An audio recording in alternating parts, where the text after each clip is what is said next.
Bonjour à tous.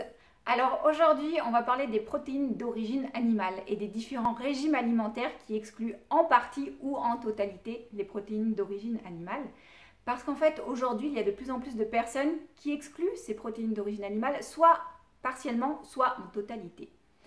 Alors, pour différentes raisons, ils les excluent. Ça peut être pour des raisons éthiques, économiques, environnementales ou pour leur santé. Alors, il existe différents régimes, donc certains que vous devez connaître, comme le végétarien, mais il y a également le végétalien, le vegan, le pesco-végétarien ou encore le flexitarien. Alors, je vais vous présenter un petit peu les différences entre ces différents régimes alimentaires.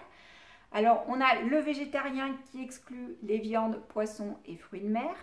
Ensuite, on a le végétalien qui lui exclut toutes les protéines d'origine animale, c'est-à-dire qu'il va exclure comme le végétarien les viandes, poissons et fruits de mer, mais en plus, il va exclure les œufs, le lait, le fromage et le miel.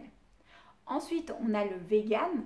En fait, le vegan, c'est un végétalien, c'est-à-dire que comme le végétalien, il exclut toutes les protéines d'origine animale, mais en plus, lui, il exclut tout ce qui est d'origine animale dans le mode de vie, tout ça. C'est-à-dire qu'il ne portera pas de vêtements avec de la fourrure ou du cuir.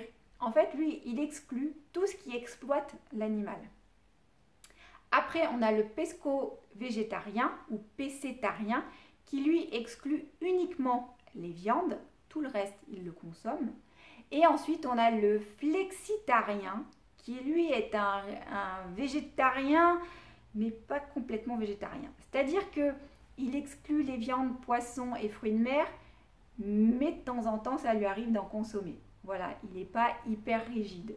Il est flexible, quoi. Voilà. Donc, il en consomme, mais pas beaucoup, quoi. Globalement, il en consomme quand même pas beaucoup. C'est des gens, par exemple, qui sont en train de devenir végétariens. Donc, qui diminuent progressivement leur consommation. Mais voilà, globalement, ils en consomment très peu, ça reste occasionnel. Donc voilà un petit peu les petites subtilités qu'il y a entre ces différents régimes alimentaires. Alors il faudra faire attention pour ceux qui sont végétaliens, donc pour les véganes et donc les végétaliens, parce qu'en excluant la totalité des protéines d'origine animale, on exclut également la seule source de vitamine B12, ce qui fait que ces personnes-là risquent d'être en carence, donc il faut qu'elles prennent des gélules de vitamine B12.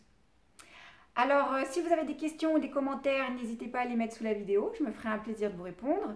Après, si vous souhaitez tester mon accompagnement diététique, je vous laisse m'envoyer un message en privé, je me ferai une joie de vous accompagner.